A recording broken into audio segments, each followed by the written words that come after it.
Hello, Prashant.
I think so. You're on mute.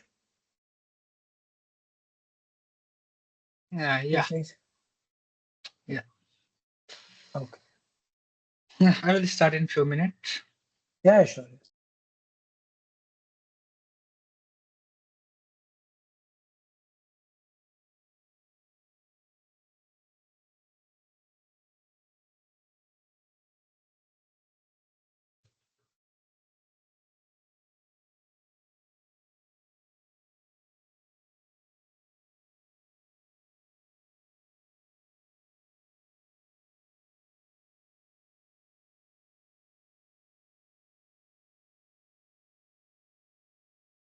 I was seeing some old videos. Initial to class, I think so. Nobody joined, right? In one of the class, you were completely on mute. In one second class, I think. Second class, yeah.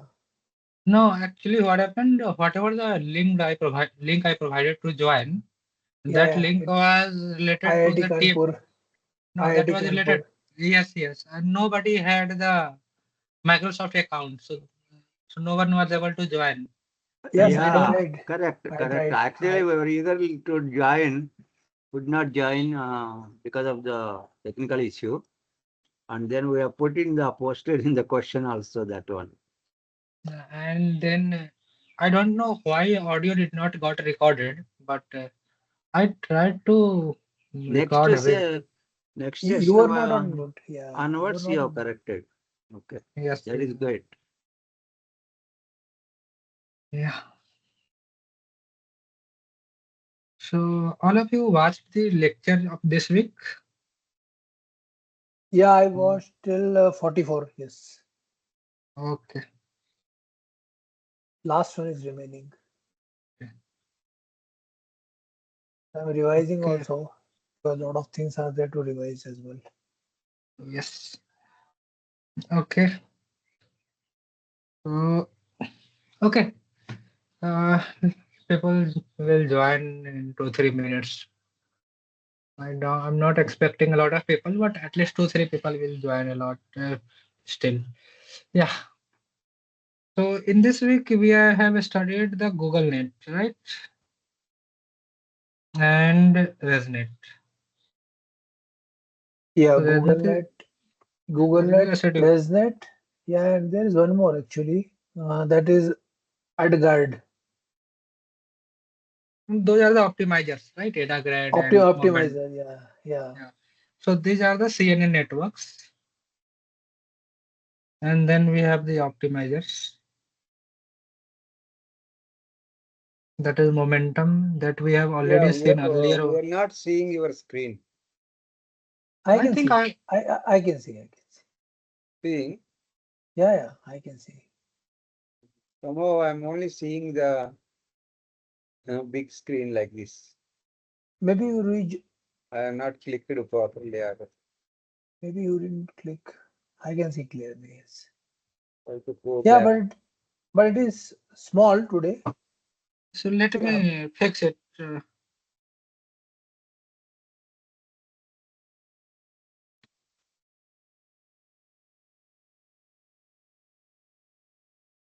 Have you shared your screen? No, he has stopped. Not yet, no? Not Now he stopped. He will share again.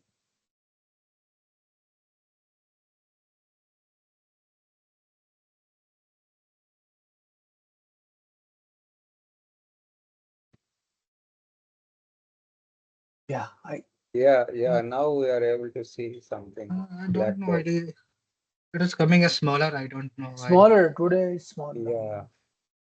No, on the top there is one. There are some links, right? 5 links are there. Go on the first one. Expand one. Yeah. Now perfect. Okay. Perfect. Now it is perfect. Now it is okay. Yes. Great. Yeah. So we have already learned the momentum, and then next area momentum. We will discuss again. Yeah. And then we have the ADA grade, the adaptive grade, RMS prop, and then the famous guy Adam. Yeah. So yeah, let's see. Okay, I think I should share the slides to explain you better. Okay, let me just stop this. Hmm.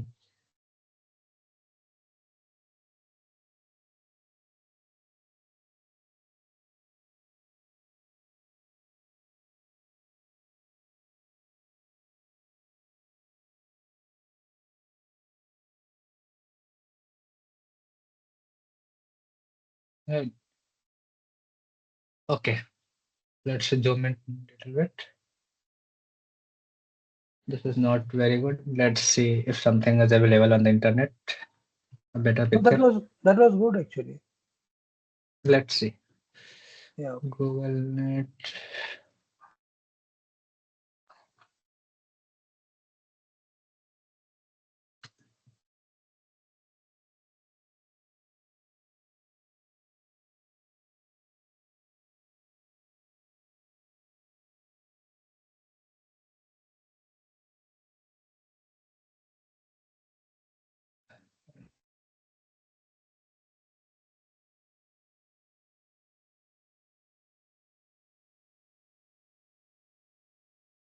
I think that should be fine, I guess.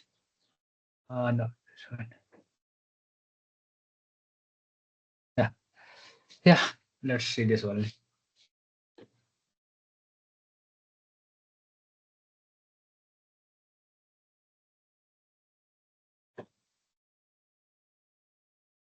So last week we saw how the CNN works, right?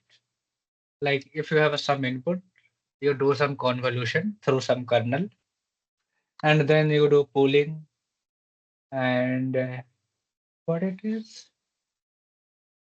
Local something. I mean, convolution comes with the nonlinearization, then pooling, and maybe let's do. That's why I wanted something better. Let's see. Okay. The picture was not so good.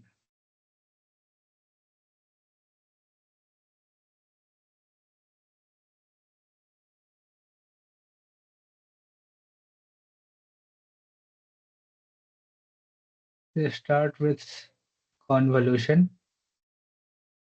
then Maxwell inception. Okay. Okay.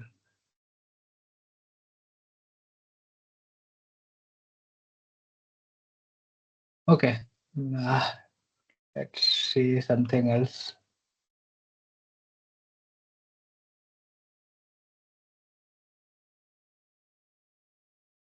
Convolution, pooling, convolution,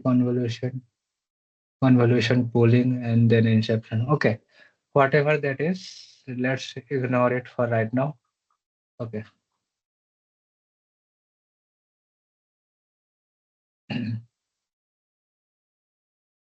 No, I think this is the batch norm or something. Okay. This That is is some max normalization. pool, the second one. No, the third one is some kind of Depth, no, that normalization. is depth concat, right? No? No, concat is here. This is the concat. Okay. Okay. This is the some kind of normalization. Okay, like. Mm. Mm. Again, So con, you con, and then that is also Yeah. normalization. Then max pool, and then these are the inception networks. Okay. yeah. So yeah. So if you remember, in the last week we have studied the normalization. Like let's say some values are very larger, some values are very smaller, and we want to do mm, uh, some kind of pooling and everything. And then if we will not do the normalization, then some values will come out of nowhere, and it will not help in creating a better feature. If you remember the last week, like Yeah, let- that big formula, right? That something divided by k plus sigma of something to the power yes, beta. Yeah. yeah, yes, Alpha, exactly. alpha ij is equal to, yeah. Yes, so that was the local normalization with the kernel, right? So Yeah. that we are discussing. So exactly. So these are the normalization. Okay, and this is what the and this is what this inception network is basically. So what it is doing, whatever the input it has, it is creating the multiple convolution kernels. Okay, like it has the one kernel that is of size one by one. Means whatever the input it is, it is passing the similar dimensional output without creating any. You can say without creating a what we call it. Mm, what was the term that we add extra? I hate it. Okay, just give me a minute. No, pool data, right? No, not pooling. Like when we add extra layer, what we call it? Extra lines. Yes. CNN Um, depth of the neural network, no? no, no. Just give me a minute. Padding. Okay. So when you have a one by one network and if still you want to create, like let's say you have input of a 15 by 15 and your output is 15 by Okay. 15 Yeah. Padding, and padding. your convolution size, like your kernel size is one by one, then you don't need any padding, right? Right. Because, but when you have a dimension of 3 by 3, then you need one padding each side if you have a Yes. two-dimensional Yes, input, yes. right? And if you have a convolution of 5 by 5, then you need two paddings both sides, right? So Right.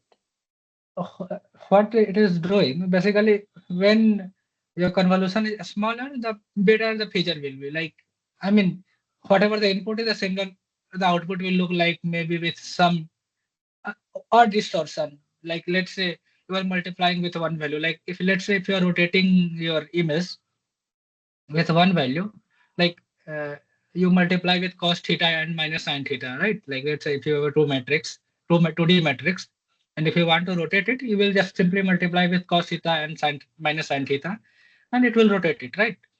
By theta. So similarly, this one kernel will try to rotate it in some direction. Okay. If you have a 2D convolution, then it will try to find the edges, right? If you have a 3 by 3, if you have a 5 by 5, it will try to find a little bit curvature in some sense, right? And so basically, this inception module itself is doing a lot of convolution, such that the this input and this output is able to create multiple features from input to output. Earlier we were discussing, like let's say the layer 1 is creating edge, the layer 2 is creating some kind of curvature, the layer third is creating a uh, uh, better understanding of the input in some sense, like the eyes or a much more defined figure, right? However, this inception layer is creating all these kind of features. Like it might have edges, it might have a fully defined features or a very vague features, everything. So that's why this is called the inception module. And we have three such inception modules, and then we have this uh, a loss function that is called what is that is called? This is softmax layer. Okay. Okay. So basically, this one layer in between is also creating the loss basically. So let's see it. Let's assume that this right hand side does not exist for right now. Okay. So let's say this right hand side does not exist, and then after you are getting this deep depth concat, and then you are creating a softmax after some convolution and creating this feed forward connected network with this softmax, like you are trying to classify this your input. In that case, you are only training this number of kernels with the convolution, right? These and the small numbers. However, let's say your input is way too diverse. In that case, this will not be enough to uh, do all the work. So what will happen? It will try its best. Okay, like it will try to either fit it or it will try to learn the best way it can. But this will not be enough. Okay, so if we are here, we have a 3 inception module, and then after this we have the another 3 inception module, 1, 2, and 3, and then we have another softmax layer.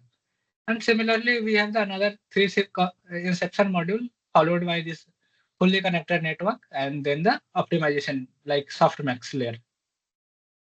Okay, and now what the Google Net is trying to do, obviously this is my final output. So this here I will try to calculate the overall loss. However, I am trying to calculate the loss at here and here, but I will give the smaller lambda value. Lambda means the weightage to the loss. Like let's say if you have a 3 loss L1, L2, L3, and L1 is basically output of softmax 0, output due to softmax 0. L2 is the softmax 1 and L3 is softmax 2 due to softmax 2. Then I am giving that the overall loss as a L lambda L1, lambda 1 L1 plus lambda 2 L2 plus L3. However, lambda 1 and lambda 2 are 0.3. So it's like when you do regularization in any network, and when you give the regularization over the weight, and you say that you don't want your network to overlearn the weight such that your test loss becomes very high. So similarly, we are saying that I want this to be this much network to be part of prediction as well. However, since this is a smaller number of kernel is available here, so it will not do all the work. But if this part is doing few work, this will help this much part to a better work. You understand what I mean? Like let's say I have an image, I have an input image, and then I am reconstructing it here. Let's say I am reconstructing the same image here as here.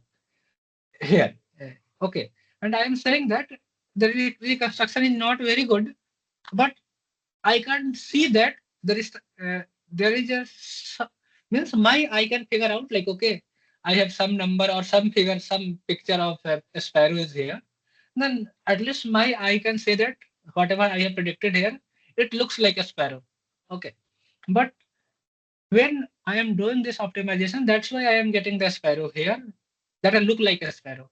But if I am doing the another optimization, this figure, like whatever I have predicted here, this will get enhanced here. And this will become much better. Like you are adding a layer of enhancement. You understand what I mean? I mean, Yes. so this enhancement here is the overall understanding. Like this Each is layers add some attributes such that the final image becomes more uh, near to the input one or desired one. Yeah, like Sparrow. yes, Well exactly, said, yes. exactly.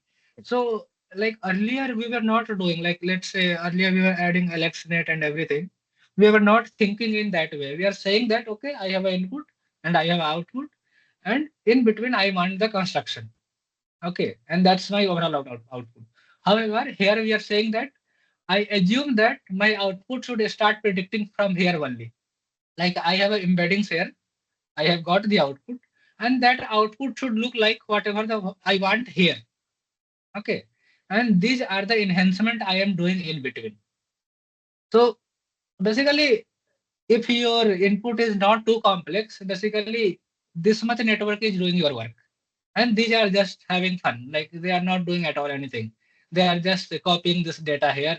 Let's say your all the uh, I mean, your image is not diverse, then basically these are just overlearning, or they are just copying the value from here to here, and such that your kernels are just having a value of 111, something like that. Right, identity kind of thing. You understand what I mean, right? Like since I have given the loss here, loss is getting predicted, loss is getting calculated here, and if my whatever the input I have given and it is correctly getting predicted here, that means there is and this output and this output are same. That means overall these weights that is available in between, they are kind of identity, right? Mathematically you can say it's identity, right? So uh, and if this is identity and this is what we don't want, we say we want that, okay, I want to give a diverse image and I want to learn each weight something about this image such that each one should participate in predicting a better output without overlearning, such that the test loss is very high. So basically, I appreciate this network a lot because whatever I am trying to solve with my research, this kind of prediction I generally do. So I will tell you a training strategy that I apply a lot of times. Like although I am not using CNN, but what I do, like let's say if I have an input here and I have an output here, and I have a weight, so I give fewer weights, and then I try to see that, okay, and like I have an input, I have an output, and then I am getting some loss here, and I try to train for like some epoch, and then I see that, okay, like my convergence is not happening, my loss has become stable, even though it's not very good, but it has become stable. Then after I remove this part, and then I create a few more layers, and then I create another loss here, and then keeping this weights freezing it means these weights are not participating in the loss overall. I generally freeze this, and then I train this part to create the overall loss. And suddenly, because what is happening in this case, my optimization is not very you can say costly, because I am not calculating the gradient here, right? Because these are freezed. Freezing means they are not taking participation in the calculating the gradient with respect to the W's. So only this part is getting calculated in the for the loss calculation, and like changing the value of W during the back propagation.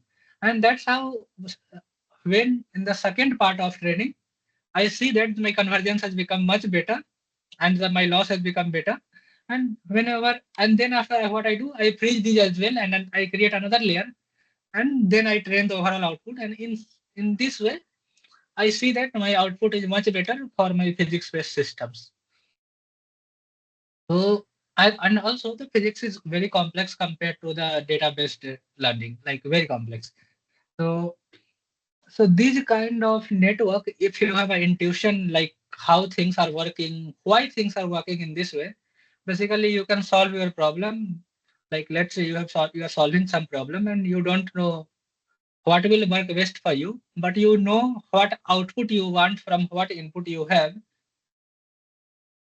And you also understand, like let's say what a fully connected neural network do, what a CNN network do. You can basically design a very good network that will be totally yours and state of the art, and that will like give you a recognition, or I mean this is what we want, right? So at least How many layers usually you require? depends upon the problem you are solving. Like let's say earlier in the LXNet, we used to have around 28, 30 networks this size. Here we have the 9 inception layer, that is around 22 layers, I guess. Like two layers, call it as a two layers. This is around 18, and then here there are three here and one here. So this is around 22 convolution networks are here. So that is what I am telling. Like start with a smaller network, train it, and see if the output is better or not. Then add few layers, again train it, check what is the convergence, what is the loss you are getting. Are you getting what you wanted at the output?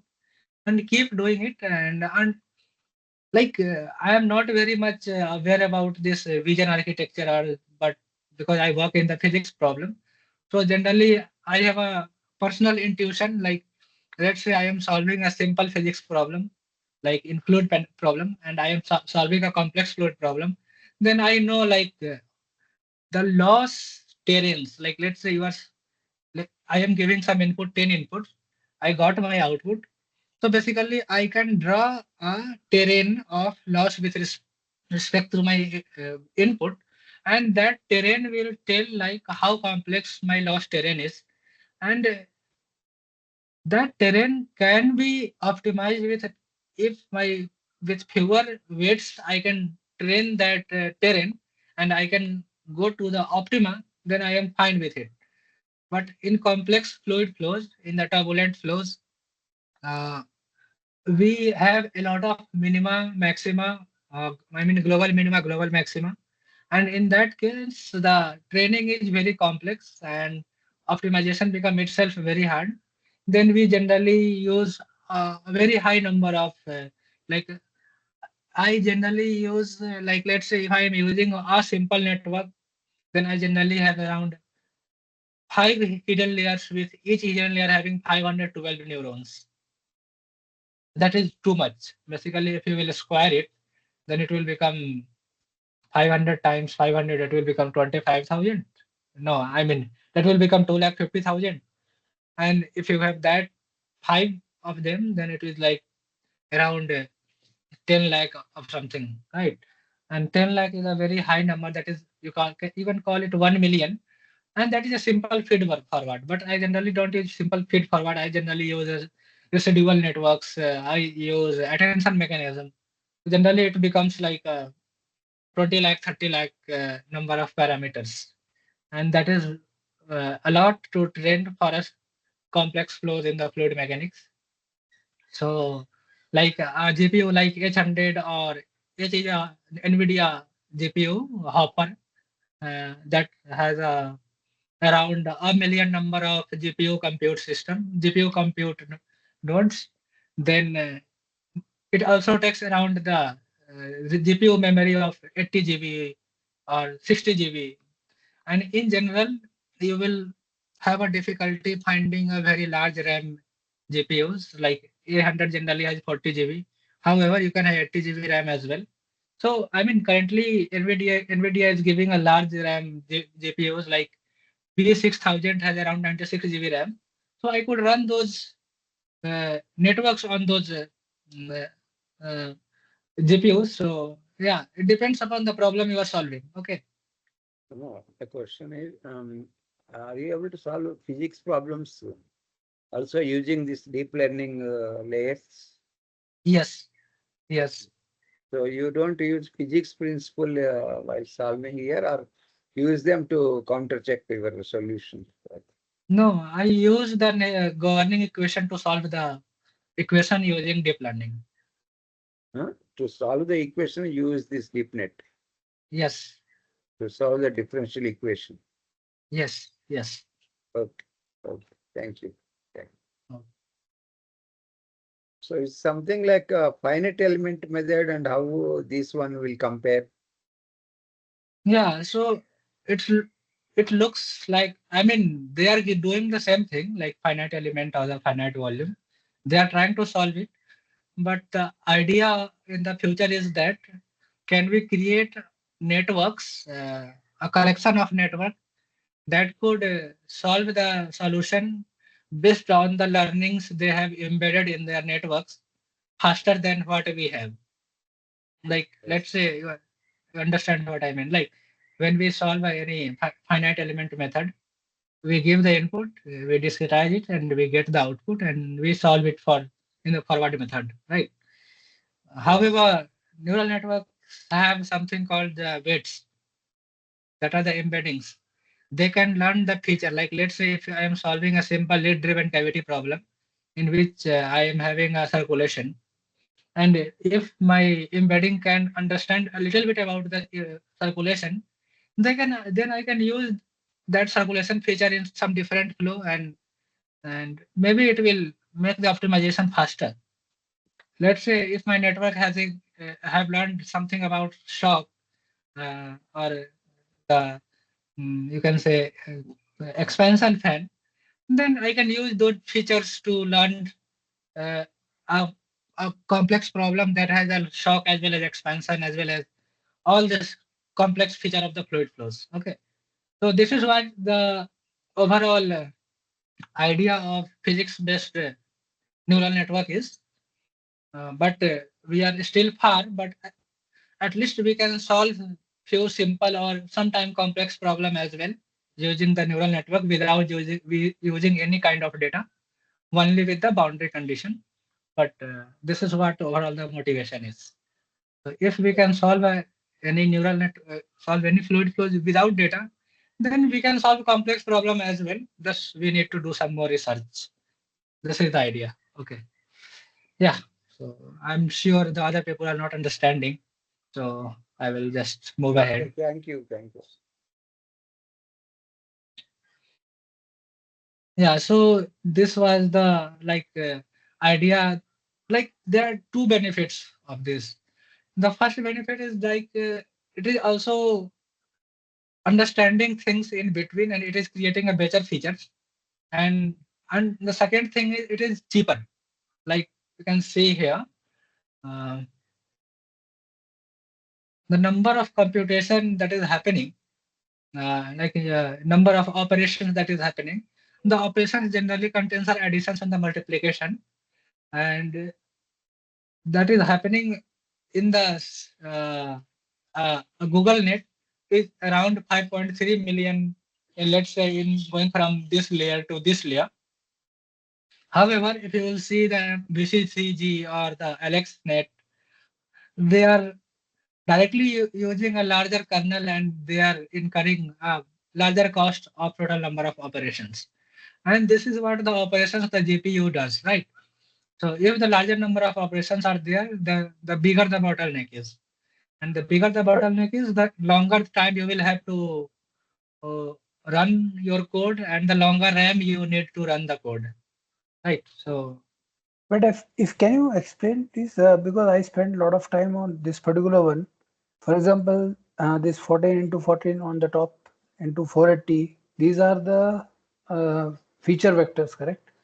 yes, So 480 feature vectors are there, which each image size is 14 by 14 pixels. Here in okay, this yeah, example. yes. Now from that they are convolving with one by one convolution, correct? And what Yes. is 16 below? Are they taking any random 16 or what is No, this there are 16? 16 kernels. 16 kernels.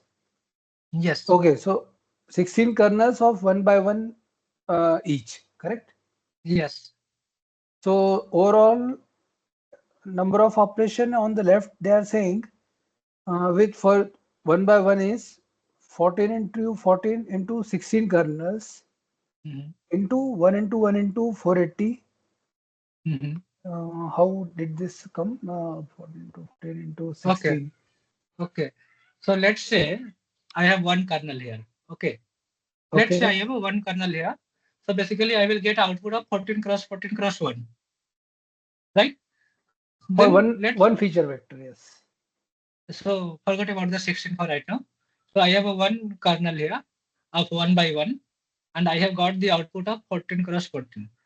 So what I am doing basically, I am passing this one kernel to this 14 cross 14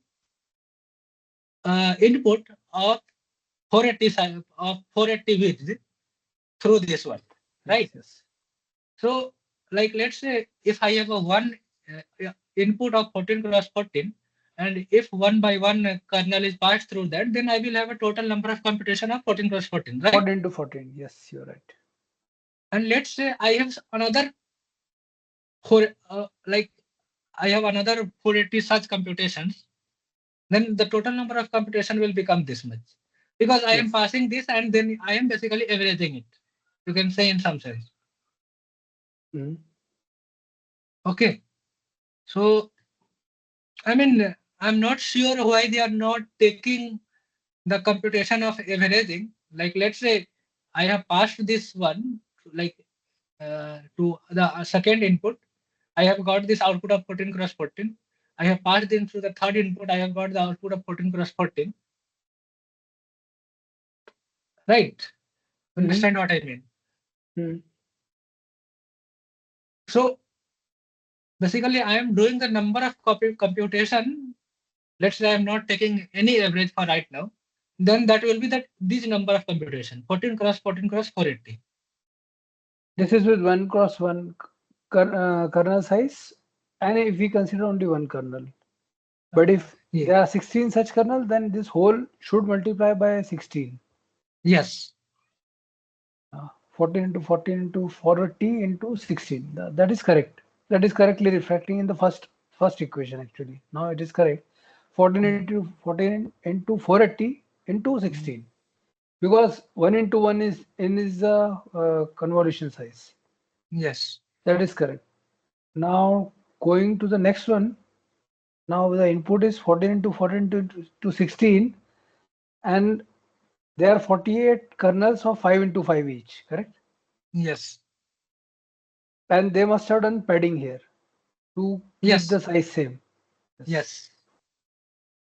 So 14 into 14 into 5 into 5 Yes. into 48 uh, into 48, correct? That's correct. That is output. So that is pretty simple. The one thing I am confused about that. So like let's say I have this kernel 1 cross 1. I have passed through by first input. I got the output of 14 cross 14. I passed to its second input. I got the output of 14 cross 14 again. However, I want overall output to be of 14 cross 14 only, because I am using one kernel, like 14 cross 1. So I will have to do some averaging. And maybe I'm just assuming that uh, the additions doesn't take a lot of computational power compared to the multiplication. So What let's say, like, what I have let's say, understood right from this is, I'll tell you. yeah, These kernels are nothing but there are actually they are different filters or feature extraction. For example, say taking edges or vertical, right, or vertical lines or horizontal lines. So these are the kernels, and those kernels are giving some different outputs. no, Kernels, right? that I understood. Like, I'm not talking about the what are the features we are trying to come. Just I'm trying to say the number of operations that is happening here. There are some operations of averaging is there as well. I'm just trying to see are they considering that operations there as well. So GPU are designed for measure.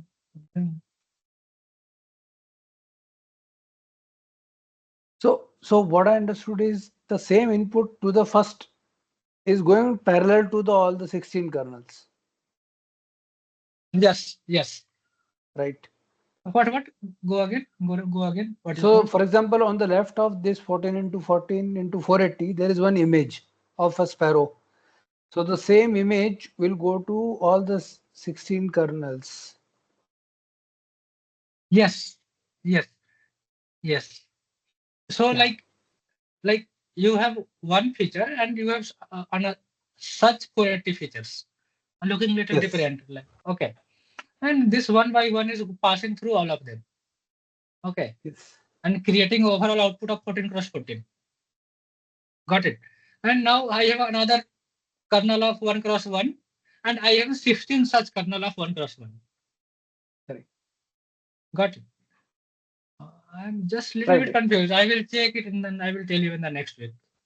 So Okay. I'm sure you don't understand what my question is, but okay. No, I let's- understood that you are saying that they're No, not. Are they considering the averaging or they yes, no, considering like, the? yeah, like some kind of averaging is there. And if that averaging is happening, then that also have some computational cost. Okay. And that computational cost is not included here. That is what I am thinking. Okay. At the So, end, they are adding this 1.5 million plus 3.8 million. no, that is in the Due to second process. okay. This is the second process. Okay. Hmm. Like this is the second process, and that is what they are saying that going from this to this cost 5.3 million. And once you will go directly from this to this, you are incurring 112 million computational cost. Okay. So I'm a little bit confused, but I mean, overall the ratio will be same. Okay. I'm just ratio of computational cost in these two process will be same. However, this number is not correct as much I can say. Okay. But the ratio will be same. Like let's say if the ratio of computational cost in this case and in this case will be of ratio of 5 by 113. Okay. Got it? Yeah. Yeah. And okay, so this is called auxiliary classifier. So they were giving the lambda of 0.3 to these two.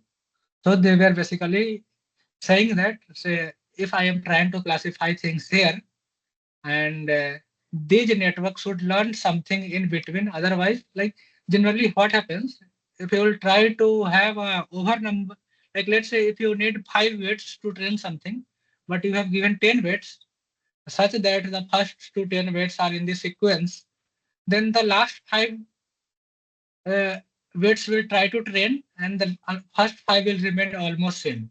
Okay. So in that case, you can say that the first 5 is not doing anything for you. Right. So when you train your network, you try to calculate the weight of loss with respect to the last, then second last, then third last, something like that, right? And in that sequence, you go until the input. So if you have a over parameters, so over number of parameters than you required, then the first few will not be doing anything for you.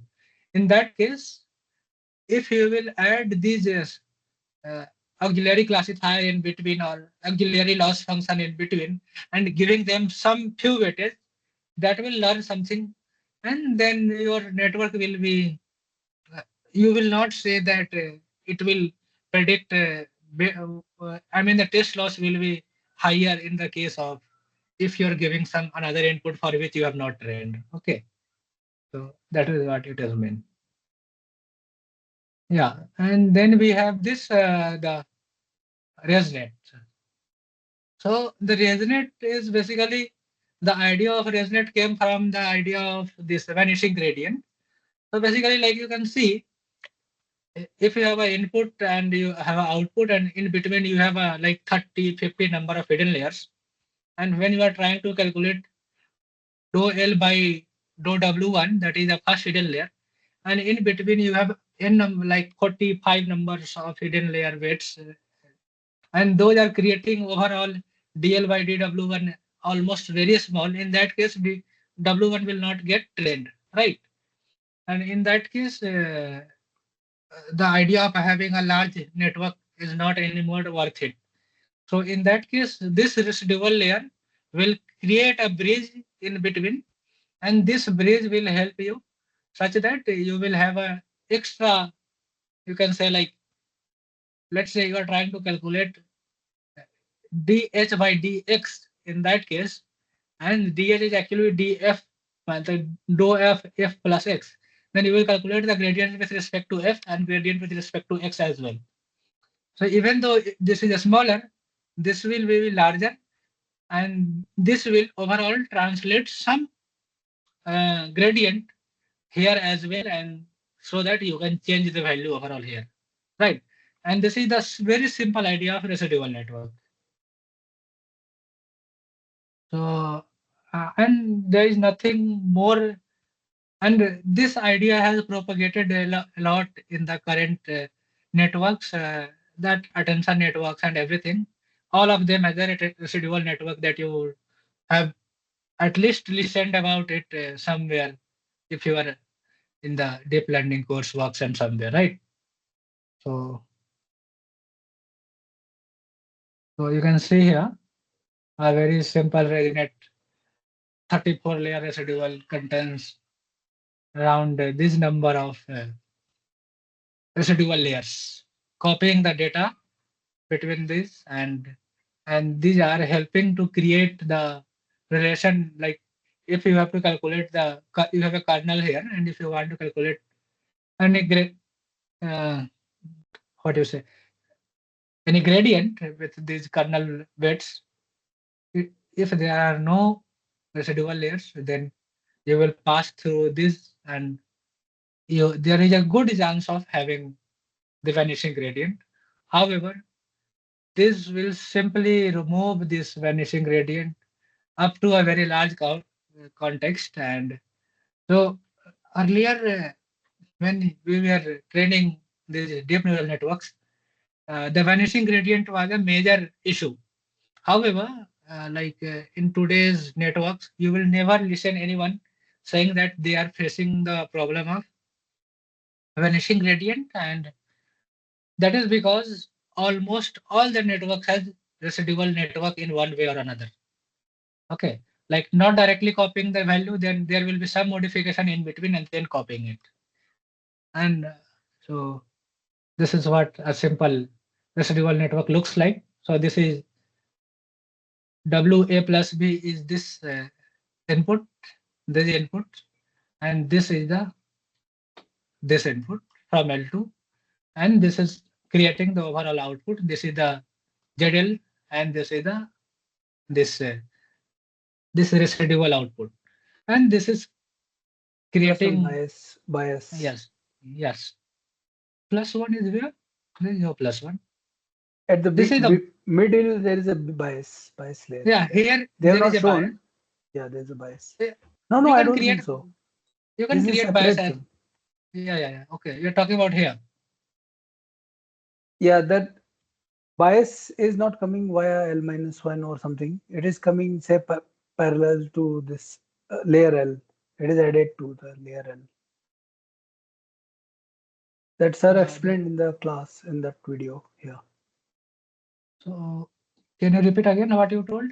So See, FW L minus 1, AL minus 1. This is the weight of L minus 1 layer and L, right?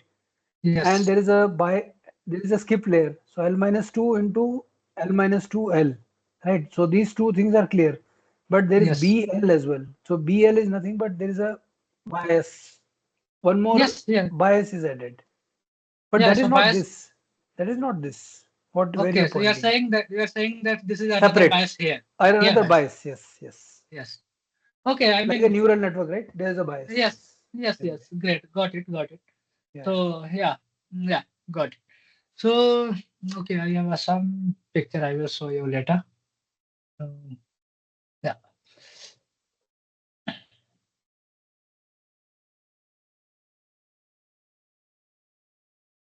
Yeah.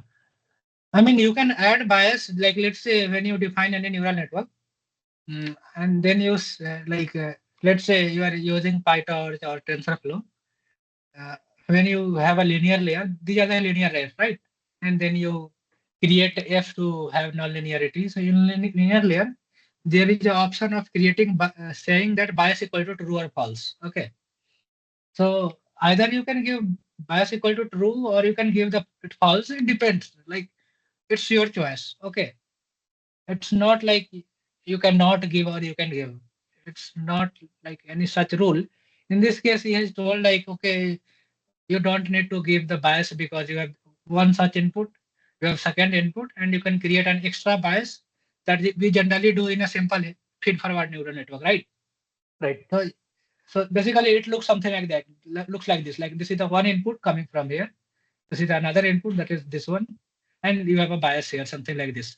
So you can see this, like this is a kind of macro level network, and this is a micro level network, right? However, this is not a feed forward neural network, so you forgot about the bias in this case. However, like if this would have been a feed forward, then there will be a bias here, there will be a bias here, and then you can add an extra bias if you want, right? Or you Yes. can say that I don't want bias here, I don't want bias here, I only want to buy an extra bias, acting this as a macro level input, right? Understood what I mean by micro and macro? Because let's say you have a 10 hidden layers here, I mean 10 neurons here, you have 5 neurons here, then there will be some bias coming from this 10 and 5, right? There will be some bias coming from here as well. And then you can add extra bias. But that bias will not going to do anything because they are all acting inside the F. So basically you are adding few biases. And it is just creating, like let's say you have a vector here, you have a vector here, and you have 3 vectors. And all of them are linearly getting added. Then there is no point of having 3 such vectors, right? Because they are not helping you in creating different nonlinearity, right? You mean, did you understand what I mean? Understand. Yes. Yes, because they are linear. So this is the biggest point. Yeah. And these are the backward propagation, the simple. So this is what the overall idea till now was, like we had the vanishing and exploding gradient, and then we came to the another problem that we were talking about the learning rate. Like generally when we train something, we say that my learning rate is constant, and in that case, when we reach near the optima, because of the large learning rate, we don't need large learning rate near the optima. We keep fluctuating near that, and we say that okay, near the optima I need to make my learning rate smaller, and then we say that okay, let's use some scheduler, a scheduler in the sense that I will say that okay, if my learning rate is fluctuating, after some point I will reduce the learning rate by half, or I will say that okay, my learning rate is based on the number of epoch I am using, such that learning rate is proportional to uh, 1 by epoch, something like that, such that if my epoch is increasing, then my learning rate is decreasing, something like that. However, this will not work always. Like the problem, the optimizer like ADA grade and everything, they are doing similar kind of stuff, but they are related to the gradient. So we will come there. So I will just stop sharing and come to my notebook.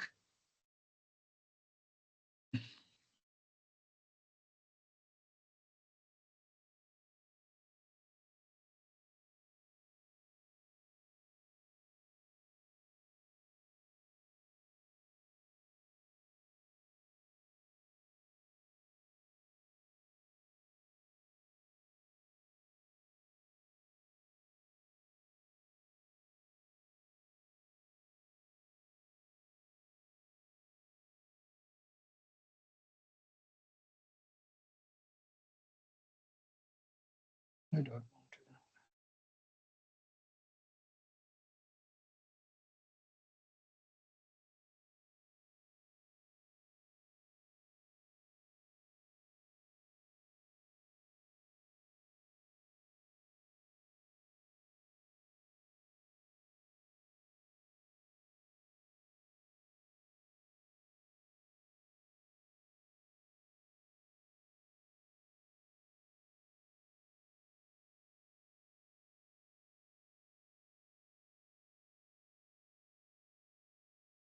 So what you told last time, so I have to click on that upper one, right? The first one, that expand one, I think so. On This the one, top right? right, there are 5, right? So the first one, the arrow, double-sided arrow, I think so. Okay, okay.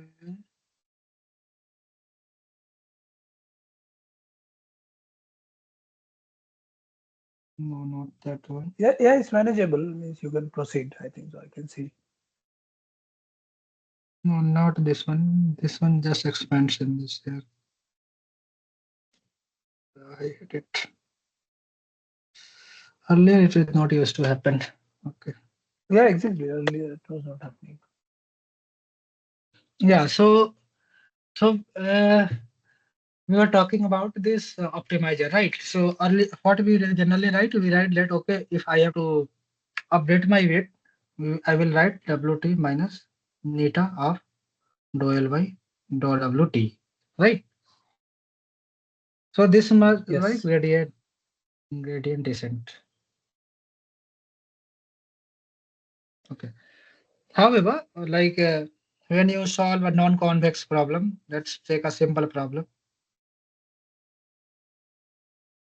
And if you are initializing with here, you are definitely going You're to not end up seeing here. your screen, I think. Uh, I think it is visible to few people, but I will try one more time. Okay, give me a minute. Yeah, now I'm seeing. Okay, okay, thank you. But not written anything, right? No, no, I think so. There is some delay on your side. Okay, We can okay. see. Yeah, now is there. Some W shape is there. Yes, yes, yeah. So I was told like if I am initializing with here, I can end up here, right? Like because I will get the negative gradient. I will get the gradient. I will move into the this is the positive gradient, and I will move into the negative direction. I will end up here. However, if my initialization is here, I almost tend to end up here, and in that case, I am not reaching my global optima. I mean global minima. You can, and this is the local minima.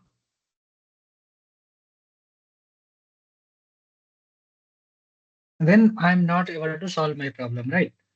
So basically, what I'm saying that I'm assuming this gradient as a momentum,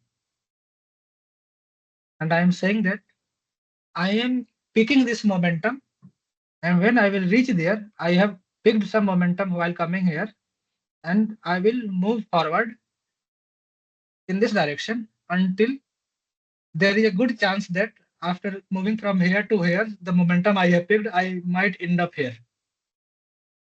Okay. And if I might end up here, and since still I have some momentum here and some momentum here, I still have overall few momentum in this direction, and I have a gradient here. I can I can end up here, right? So this momentum is giving me authority to jump few local minimas, right? So I can write mathematically it as, so let's say if I am at t equal to 0 and I have got this gradient gt, that is dou Ly dou W0 in this case, and I said that I have the momentum 0 at this point. But in the second at t equal to 1, I will say that my gt1 is again dou Ly dou W1 because I have updated my W0 to W1. However, I have picked up a momentum that is GT0 into some gamma, right? So yeah, any question? Okay.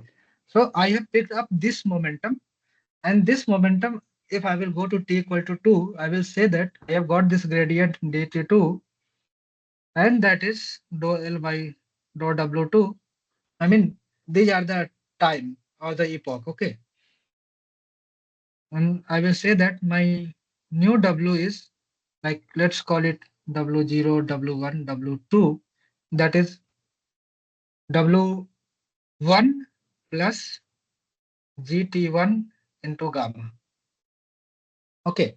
So basically I am saying that, and later I can write this as a Wn minus 1 is equal to gamma into sigma of GT, right? Got it? However, I mean, this is the overall idea. So I can simply write this equation like earlier we have this simple Wt minus neta of dl by Wt. And if I am using this momentum to calculate this gradient, I will say that I'm minus neta of dou L by dou omega t minus gamma of Vt, right? So I'm saying minus in a way that I am preserving the whatever the gradient I am getting. I am not preserving the negative value of gradient. Okay. If you are preserving the value, negative value here, then you can simply add it. Got it? So basically it will look like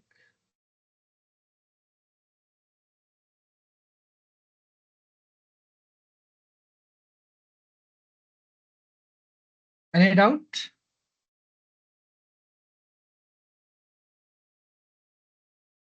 Anyone?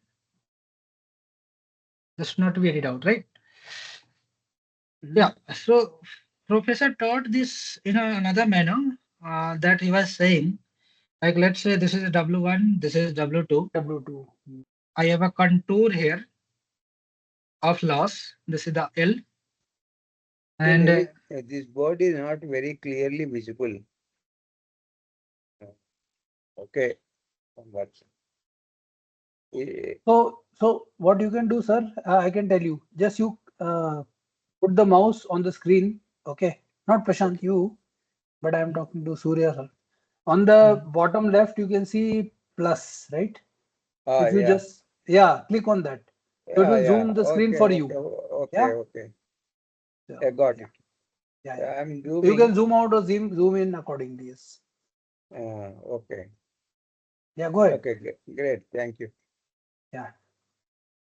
okay. Yeah. So this contour, if I understand, is at the center. He was saying that that was the least loss, and that was the bottom, right?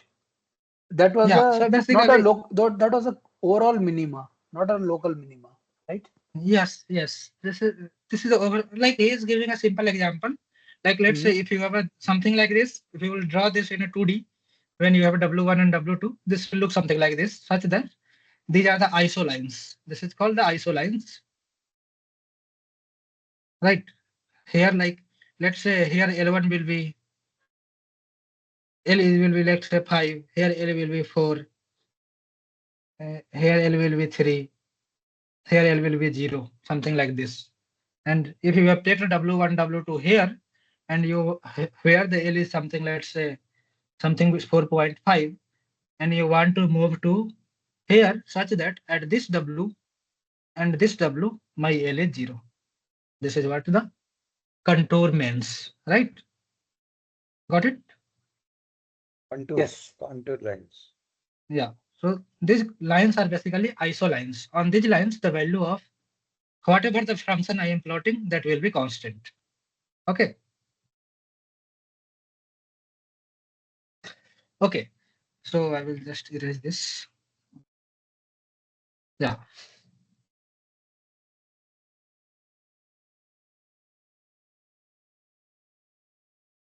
Okay. Now, so the point is like, let's say I have started from here. I have picked up a random W1 and W2 at 0, and I have taken the gradient.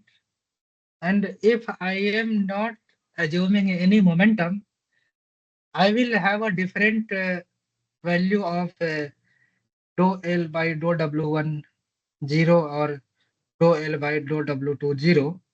And in that case, I will get a direction. Let's say if my W1 is something like this, and this is my, I mean, this is the, let's call it K1 and this is the K2. This gradient of K1 and K2 or something like this, I will get an overall direction, something like this, where I will move it, right?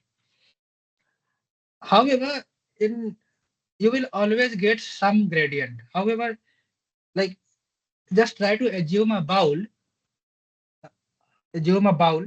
and somewhere near the arc, not at the ground, you are trying to calculate some gradient, right? So you will always get the gradient, but your bowl is perfectly circular, spherical. So basically, you don't need any gradient in this direction. If your gradient is like this is your center, and basically you have to simply move it here, right? Because uh, you are your optimize here. If you will keep a small ball here, and this will simply move it here, and this will not go in this direction, basically, right? However, since we are doing this computation of gradient, so I will get some gradient, and this gradient will fluctuate in this direction, right? Got it? But I will say that okay, my overall optima is here, and I need to move in this direction. I need to move in this direction because my optima is here. So I will calculate the second gradient, then I will get the gradient something here, right? Then I will keep moving until I reach there. So it will look something like this. I have started from here. I will keep moving here, something like this. And there will be a very large fluctuation. So basically, if you will try to calculate your loss, this is your loss, and this is your epoch or iterations. These are different, but right now I am calling it them same. Your loss will look something like this. Okay. So this fluctuation we don't want. And this is what the place it will look like in real. So we are saying that we are going to take the help of momentum.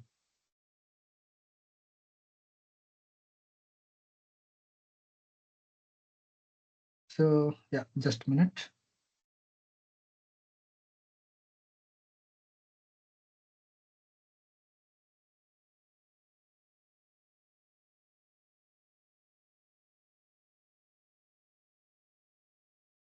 So how we are going to take the help of momentum?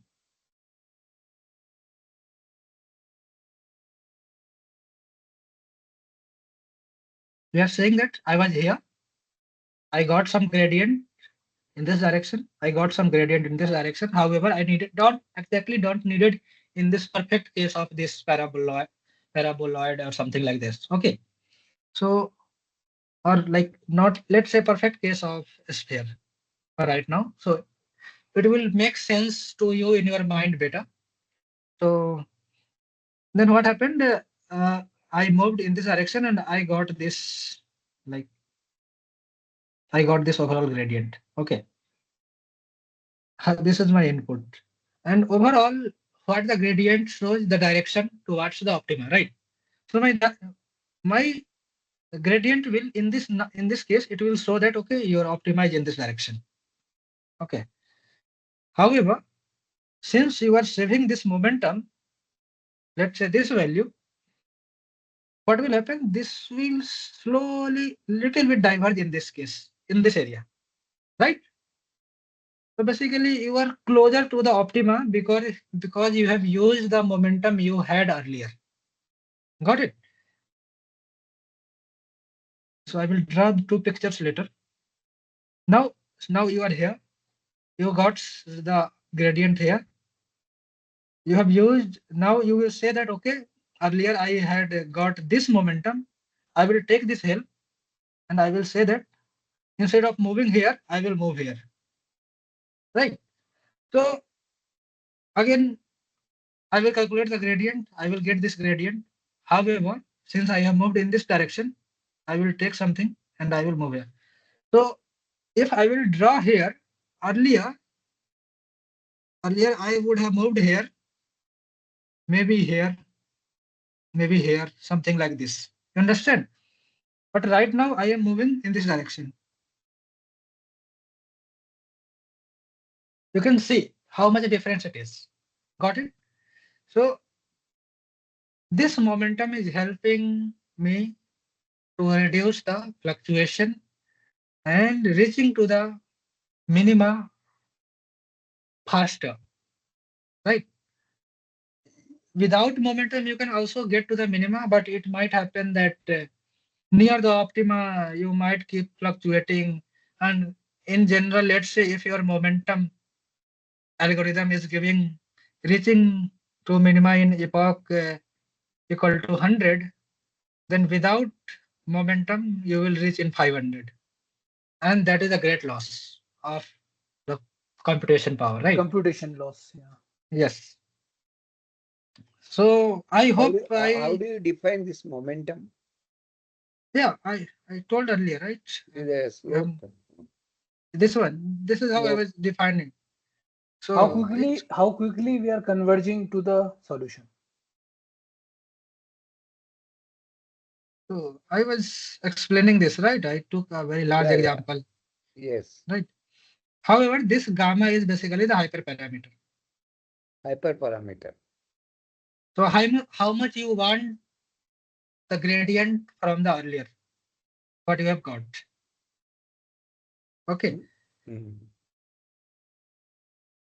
But So sir told that this is a constant, right? This hyperparameter is a constant, correct? yeah, it is a constant, but like let's say, Tunable. yeah, this is tunable. Sometime you took the gamma of 0.9, you Mhm. got the you reached to the optima in 100 epoch, let's say. Let's say you took the gamma of 0.8 and it reached in the 80 epoch.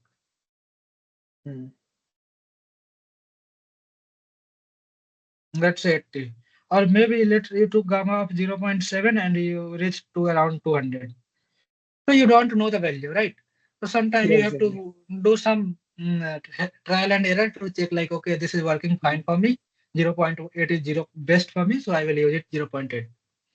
Right. So that's why this is the hyperparameter. That is tunable. Right. Okay. So I think you got the idea of momentum. You should never forget it, right? Yeah. Then we have the Nesterov accelerated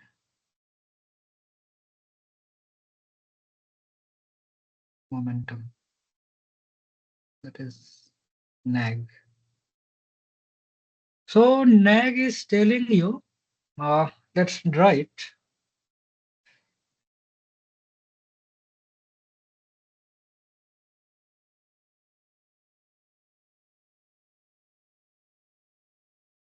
Yeah. And let's call it, this is a minima. So NAG is basically telling you to add the gradient itself before calculating. Like here in this, basically what was it is,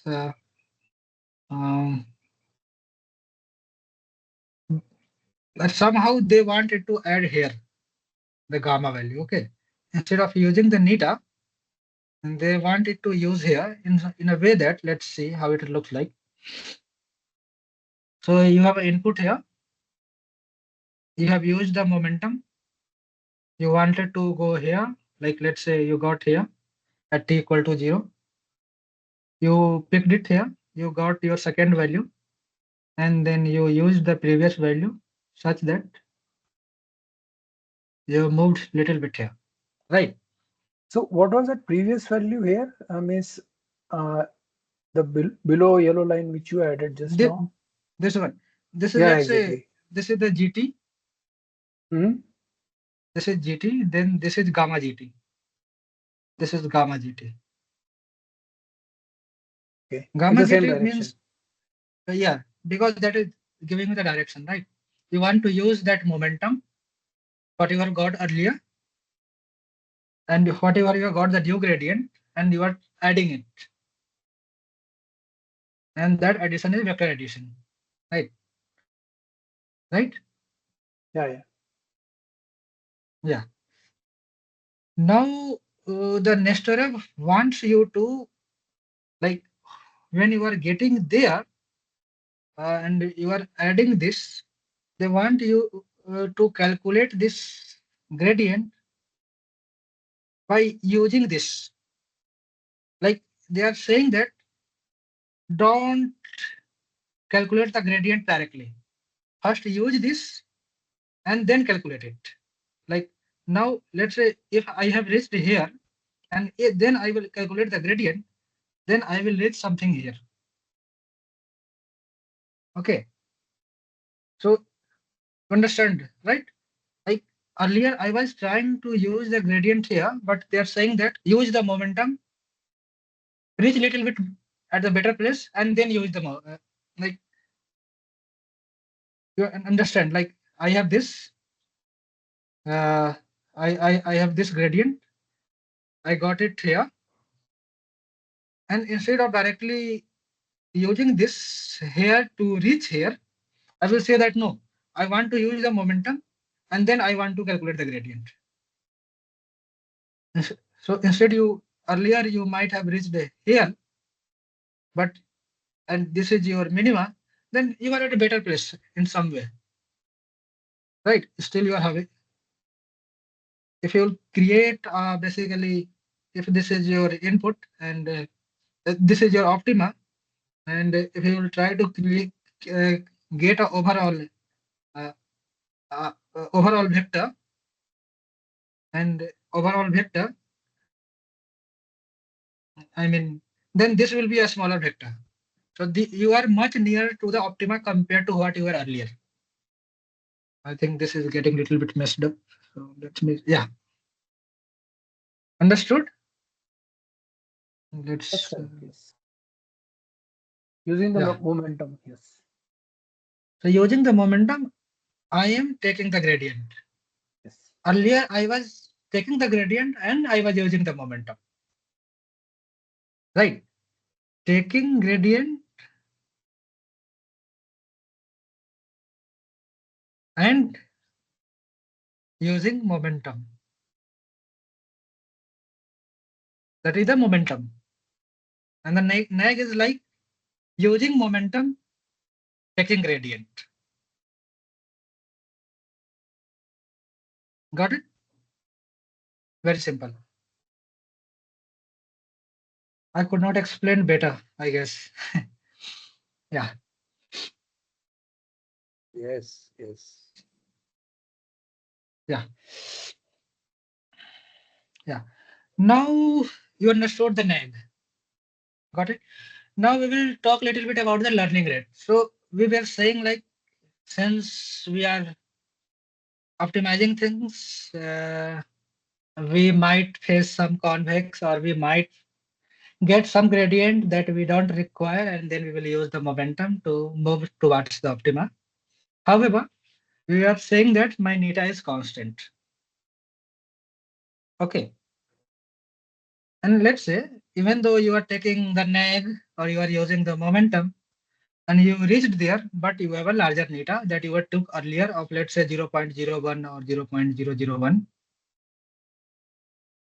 And you reached there, but since your optima is such that you are basically kind of fluctuating there. So let's say what the loss will look like to you. Let's say this is the logarithmic graph of 10 to the power minus 1, minus 2, minus 3, minus 10 to the power minus 4. And you said that, okay, my loss has become nearly 0.001. So basically, slowly you will reach here, but you want to become something order of 0.0001. So what will happen? Near that, you are almost near the optima, but you are not at the optima. So you will start to get fluctuation and you will never reach here. You will never reach here. Okay. And this is what your loss looks like. This is loss and this is epoch. And in that case, you want your loss to look something like this. Okay. Or maybe some fluctuation here, a smaller fluctuation. Because this never happened. Because you are solving non-convex problems, so you never know your optima. So having an error of order 10 to the power minus 4 is much better than error of order minus 3, right? So this is what we want. So always we talk about the order because there is always some uncertainty and how much uncertainty you want into your solution, right? So if you will talk about the uncertainty here, this is your level of uncertainty.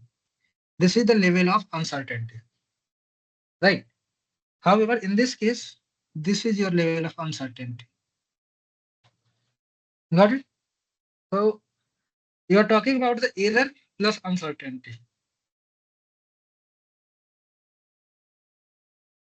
Okay. Uncertainty means uncertainty has a different definition as well. But right now we are talking in the sense of how much loss uncertain or how much near we are near the optima we are. Okay. Okay. Yes. So we were talking about this learning rate.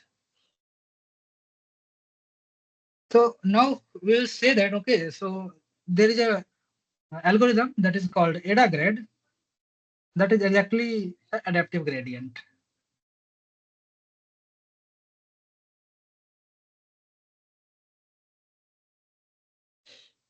So in which we say that, okay, like I am getting the gradients like at t equal to 0 to 1 to up to n to n plus 1.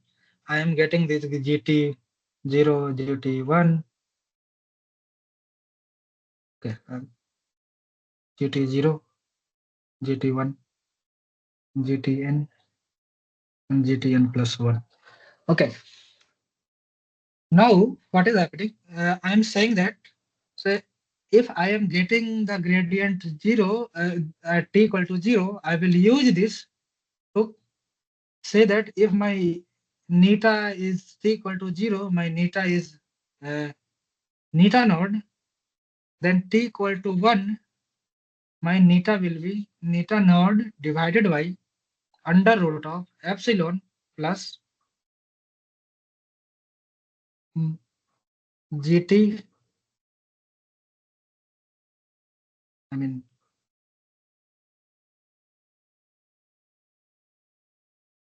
okay, in this case, since I have one value, so this is 0 and 0, right?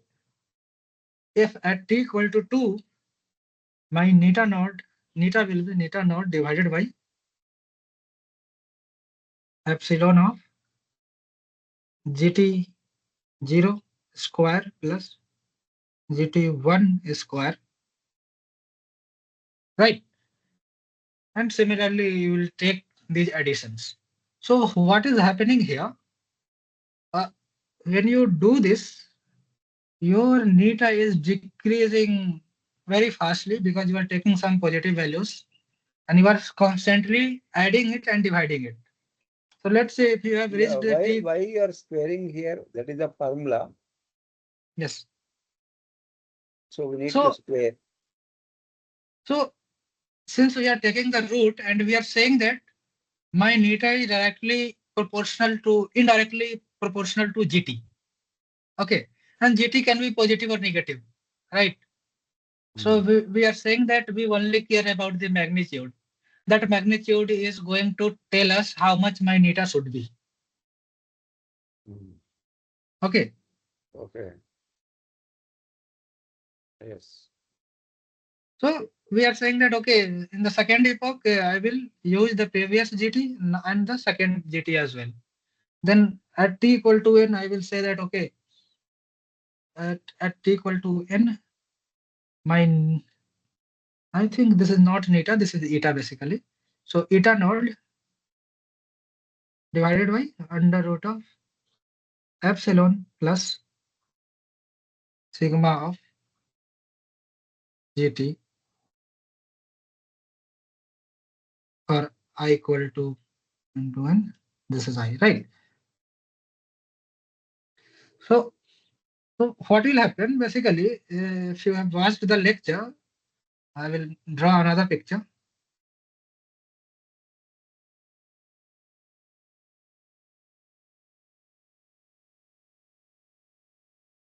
So you will start from here. In one iteration, you might go there. Second, we are not using any momentum right now. We are saying that okay, everything is looking fine for me right now. I did not care about anything. However, after few iteration, you will reach here, and slowly your neta is becoming smaller, and suddenly this will become so much smaller that even though you are near the optima, but you are not at the optima, and this difference is very large. Okay, because your neta has become very small, even though you are getting some gradient, this neta is getting multiplied and this is not moving near the optima. So that is the major disadvantage of the ADA grade. So there were another paper at the same time that is called RMS prop that told like, okay, I am not going to use the gradient directly. I will use the some value of exponents gradient of the earlier and the some exponents gradient of what I have got now. So in this sense, this will look like let's say if I am taking at t equal to 1, my neta will look like neta naught divided by under root epsilon of beta into gt naught gt1 plus 1 minus beta of gt0, and I hope we will square it, we will multiply it. Okay, gt0. So what you are saying that I will use some fraction of previous and some fraction of the current I have got. Okay. Similarly, if you will move to the t equal to 2, then what will it become? I will write the bottom part, the denominator part. It will become epsilon plus beta of gt2 into gt2 plus 1 minus beta of gt1 into gt1 plus 1 minus beta of gt0. Got it? So basically what is happening, since I am multiplying with beta and as I am moving forward, I am reducing the importance of the previous gradient. Although they are participating in it, but their importance has become smaller because beta is something number between 0 and 1. And this is what the RMS prop is.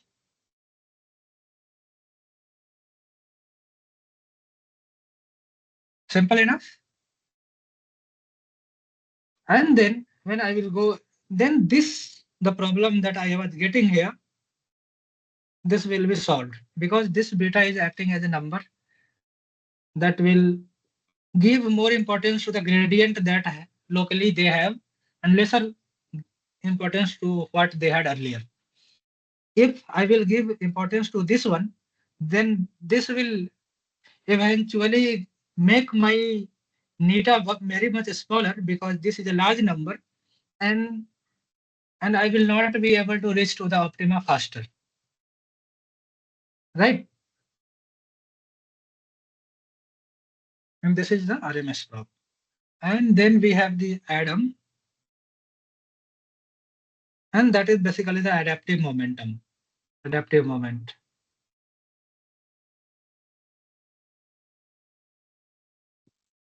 So basically, what are the modifications we learned about from this basic?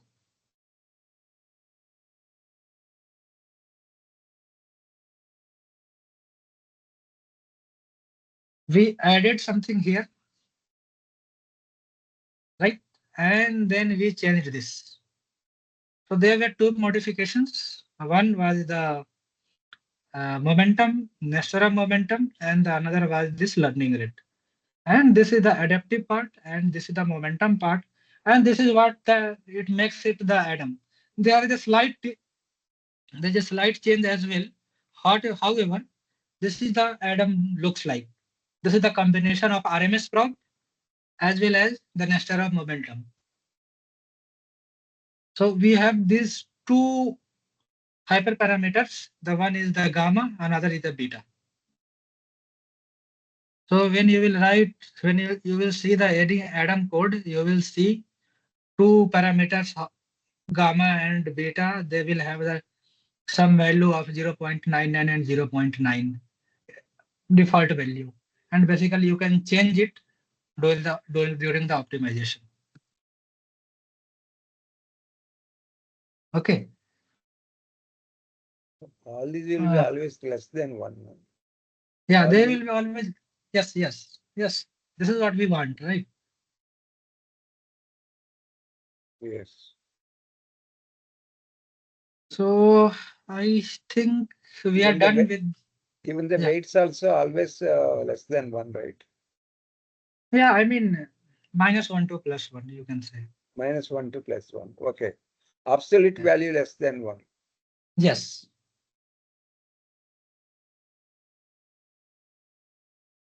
It can be 0, but let's call it 0. Yeah. Okay, that is Hmm. why absolute value less than 1. Even if Yeah, it is even if it is 0, it also applies. yeah, no, I just made this bracket, so I removed it because it can be 0 in some time. Okay, okay. Okay. Yeah. Yeah. Great. So yeah. So yeah, we will see some questions and then we will finish it.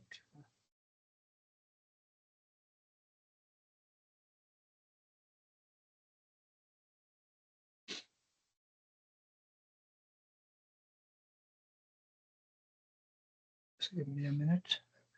You're from physics discipline or you're from which discipline? You are doing project I am from aerospace. aerospace. Yeah.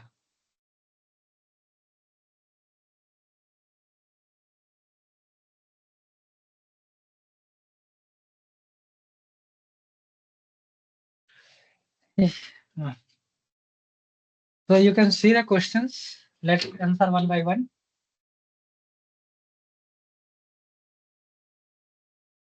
What can be possible consequence of choosing a very small learning rate?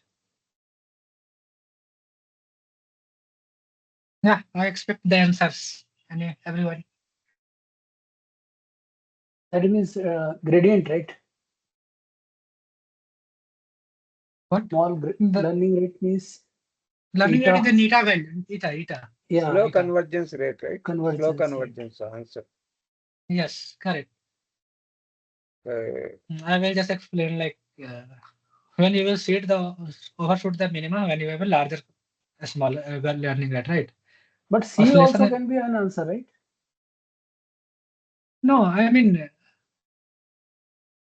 let's say You said, right, when we are reaching towards the minima, or right, then from 10 to the power minus 3 to the 10 to the power minus 4, there will be n number of iterations, but we will never able to reach it there, correct? yeah, so there are two kind of optimization. If you remember, a very long time ago, I told you deep learning optimization, your machine learning optimization, that is the first type, and second was the mathematical optimization, if you remember that. So in the mathematical optimization, you generally know that you are going to get the optima, and you will never have to suffer from these oscillations near the minima. Okay. However, in machine learning, you don't know the terrains of your loss, and there is a non-convexity. So you are always going to suffer these oscillations. However, when we talk about the small learning rate, the small learning rate always refers to the speed of convergence. I mean, oscillation can be there, but that is not because of the learning rate. Learning can be one region, but there can be other regions as well, right? And you have to find one option, then you will choose the slow convergence, right? So sometimes you have to be smart as well in this, right? Yeah.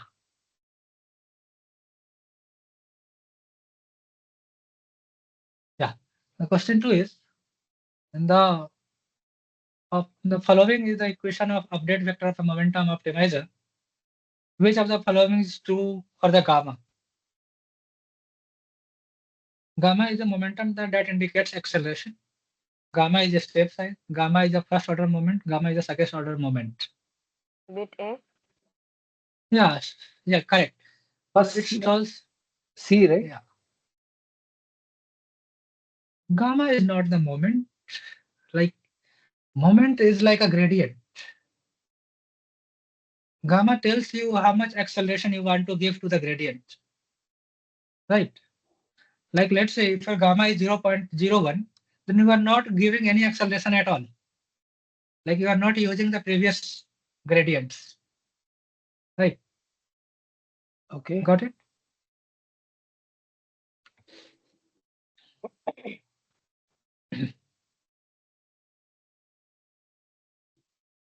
Which of the following is true about the momentum optimizer?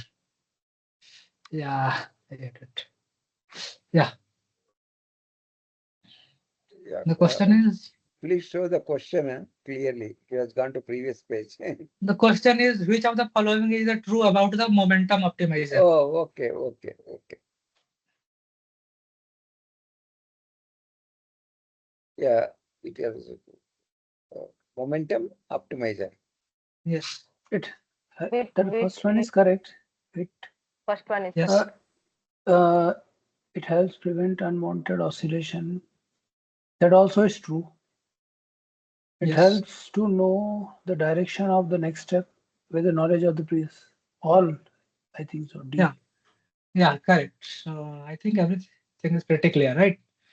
Yeah. Great. Yeah, this could not be more easy. Yeah. At J, Oh. the cost function. Okay. And gradient. So descent. what is the gradient of theta 1 is?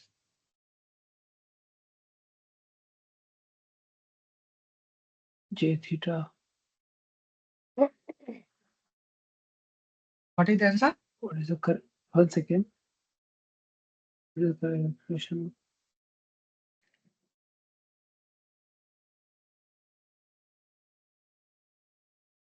Bit A. A theta.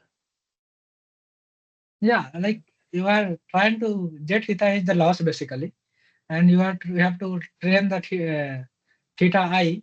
So basically, you will calculate the jet theta, d j theta by d theta I, and you are learning that is alpha, and you are always going to move into the negative direction of your gradient. So option A is the correct one, right? Yes. This is telling about the change in the theta, and the change in the theta is basically Yeah, this is I think A Right. is correct. Yes. Option A. Yeah. I think we have already solved this question earlier as well. I think so. Yeah, solve it. So your jet theta is given by this. What is the weight update rule for the theta at t plus 1? Yeah, 12 theta minus 6 derivative. 12 theta minus 6. 12 theta minus 6 into alpha. 12 theta minus, yeah, first option. First A. one. First one. Yeah. That factorization he has done. 12 theta minus. 6 they have taken and 2 Yes. theta minus To 1. multiply, expand A. it will get. Yeah. Yes. So option A should be correct, right? Yes. Yeah. Yes. Same thing earlier one, they are given in this form. Yes. Earlier they gave a formula. Now they have applied it. Okay. So if the first few iterations of gradient descent cause the function to increase rather than decrease, what would be the most likely cause of this? Yeah. So basically, your f is increasing instead of decreasing. What could be the cause? C bit. Maybe A. Yeah. Learning that is a Like small value. yes, exactly. So option A is the correct one. Yeah. For So a that function. is an example of exploding gradient, right? No. Exactly. Yes. Yeah. I mean, not exactly exploding gradient. Uh, exploding gradient Means comes from even like though you we can are near the minima, but due to our step size, we are just fluctuating around the minima. you can call it divergence instead of exploding gradient, because a gradient is whatever you are calculating, but your neta itself is a large that you are moving into the wrong place. So you can call it divergence. Hmm. Right. Yeah. Okay. I mean, because of the exploding gradient, you will also get the divergence, but this Hmm. is not the exploding gradient, because gradient is lower, but gradient tells you about the direction generally, right? And neta tells you how much step you want to take. And if your step is larger, then basically you are diverging your solution. Yeah. Take the question number 7. So for a function theta 1, f theta 1, theta 0, theta 1, if theta 0 and theta 1 are initialized as at the global minimum, then what will be the value of theta 0 and theta 1 after the single iteration?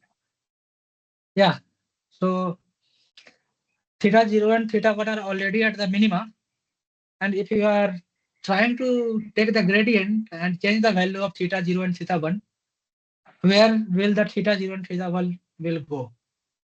Will it update to some other value? Will it remain same?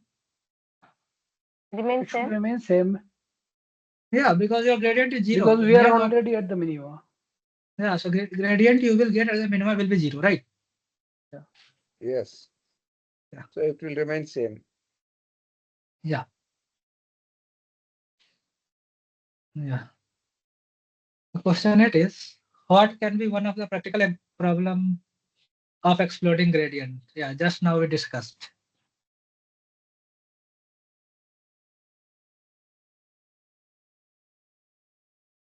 Slower convergence. D. The practical No, problem no, of sorry, not too large update of weight, too small update. Update value leading to a slower convergence. Unstable network. Unstable network. yeah, option A Again, should be correct, right? Yes. too large update. That means the large value of eta, right? Exploding, na? That's why update value Yeah, will I be large. mean, like see, not when it's like see, you are multiplying two value A cross B. Either either A can be large or B can be large, and you will have a large value. However, you will have to uh, learn the word such that like A is talking about the step and B is talking about the gradient. Even though I am taking a small value, but B is large, so I will have overall instability, that is divergence. But So I mean, like I am just correcting you because you are saying because of the large eta. That is not because of the large eta. That is because of the large gradient. Okay. Okay. what I take this question is as that even a small change in my say gradient, Mhm. it will bring it to a slower convergence. Okay, But we are talking about the exploding gradient here, right? exploding gradient. Hmm. Yeah. Yeah. So Unstable A is network. yeah. Yeah. Yeah. Yeah. So this is a classic what you have learned in few weeks.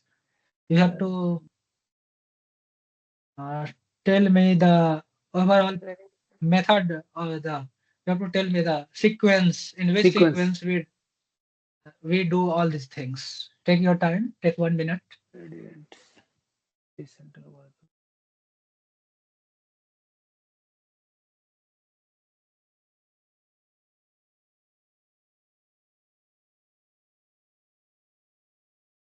I think it is a D option, C. right? D. 43152. Yeah. So initialize the bit, pass through the network and get the output, and then Transmission. you calculate the error, Yes. get the gradient, and 41. then update the weight and bias. Right. So correct. Option D is correct. Yeah. So this is the In last fact, it is the one. same thing for in general for all network, all feedback system. Yeah. Yeah. This is a very general thing, right? Yeah. Yeah. So you run gradient descent for 15 iteration with learning rate of 0.3. compute error after each iteration, you find the value of error decreases very slowly. Based on this, which of your conclusion seems more plausible? Even after neta of 0.3, your convergence is very slow. So rather than using the value of Option A. use the B. larger value. B. A. Why reduce? You should increase. Yeah, you have to increase the value because already it's a smaller. You need to increase this to make it faster, right?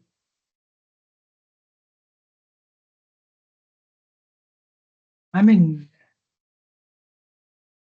here it should be neta, I guess. Yeah.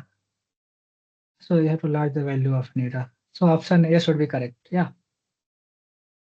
Yeah. So these are the very simple questions you have to solve. And I hope I have nothing to tell.